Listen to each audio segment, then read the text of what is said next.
अस्सलाम वालेकुम class. This is your chemistry teacher Hifza Tabassum.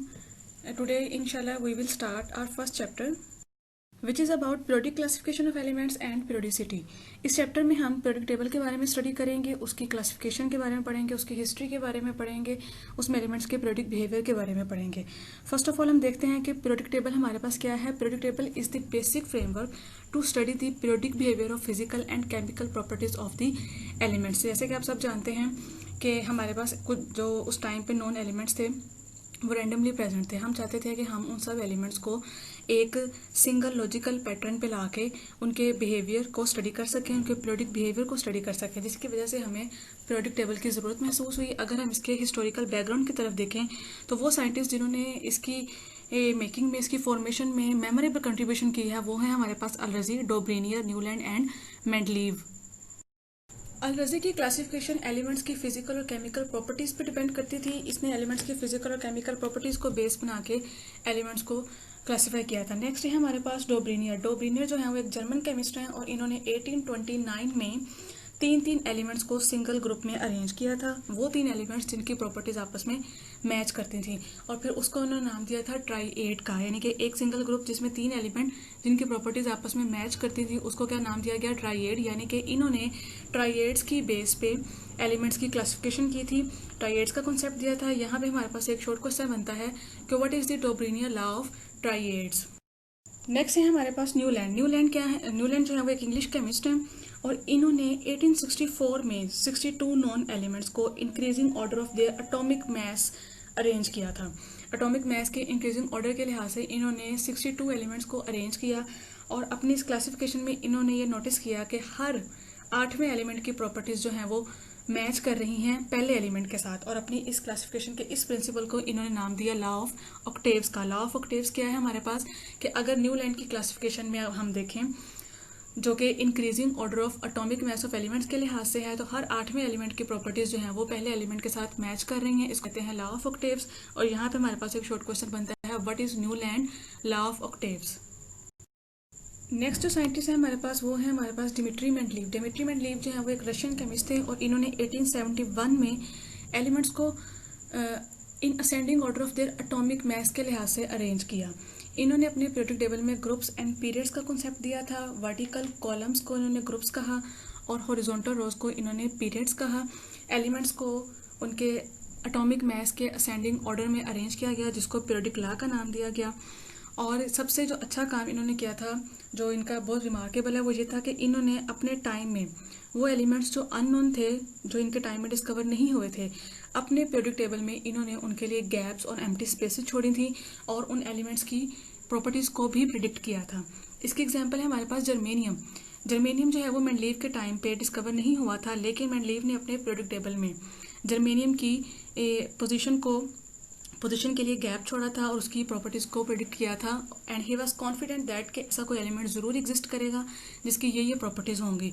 And after few years जब हमने देखा कि जर्मेनियम डिस्कवर हुआ तो जर्मेनियम की पोजीशन और जर्मेनियम की प्रॉपर्टीज़ को मेंडलीव के पीरियोडिक टेबल के अकॉर्डिंग हमने हाईली जस्टिफाई किया और हमने देखा कि मेंडलीव ने बिल्कुल ठीक प्रिडिक्शन दी थी.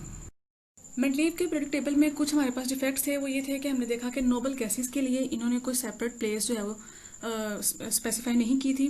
Helium, neon, argon, krypton, xenon.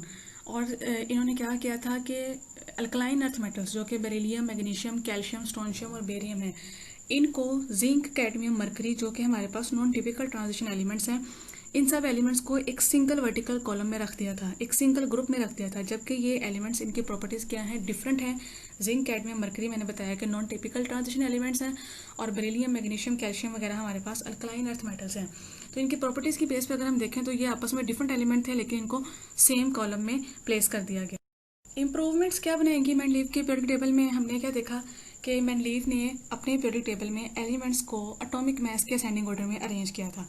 1911 में जब मोज़ले ने एटॉमिक नंबर डिस्कवर किया, एटॉमिक नंबर क्या होता है, number of protons in the nuclei of atom, तो हमने ये देखा कि अगर हम पीरियोडिक टेबल में एलिमेंट्स को एटॉमिक मास के बजाय एटॉमिक नंबर के असेंडिंग ऑर्डर में अरेंज करेंगे तो वो ज़्यादा सेटिस्फैक्ट्री होगा और वो बहुत सी कन्फ्यूजन जो रह गई थी उनको ख़त्म कर देगा. तो फिर मॉडर्न पीरियोडिक लॉ दिया गया जिसके अकॉर्डिंग हमने पीरियोडिक टेबल में एलिमेंट्स को उनके एटॉमिक नंबर के लिहाज से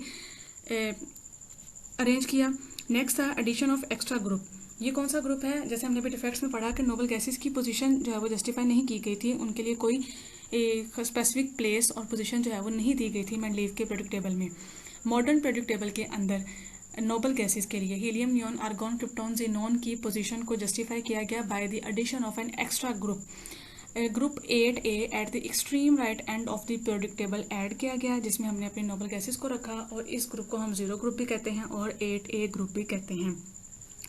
नेक्स्ट जो हमारे पास सेकंड इफेक्ट था कि हमने देखा था कि अल्कलाइन अर्थ मेटल्स को और नॉन टिपिकल ट्रांजिशन एलिमेंट्स को सिंगल ग्रुप में रखा हुआ था। उसे खत्म करने के लिए हमने क्या किया? मॉडर्न पीरियोडिक टेबल के अंदर हमने ग्रुप्स को 2 कैटेगरीज में डिवाइड कर दिया। एक कैटेगरी थी हमारे पास टाइप A और दूसरी थी टाइप B, जिसमें हमने बेरिलियम, मैग्नीशियम, कैल्शियम, स्ट्रोंशियम और बेरियम जो कि अल्कलाइन अर्थ मेटल्स थी, इन्हें हमने टाइप A 2A में प्लेस किया। जिंक, कैडमियम, मरकरी को हमने 2B में प्लेस किया। इस तरह से हमने मॉडर्न पीरियोडिक टेबल के अंदर 2 तरह से टाइप्स बना ली। और वो कन्फ्यूजन जो कि मेंडलीव के पीरियोडिक टेबल में आ रही थी कि एलिमेंट्स विद डिफरेंट प्रॉपर्टीज जो हैं वो सेम कॉलम में, सेम ग्रुप में प्रेजेंट थे, हमने उन एलिमेंट्स को 2 कैटेगरीज, 2 ग्रुप्स में डिवाइड करके इस कन्फ्यूजन को भी ख़त्म किया।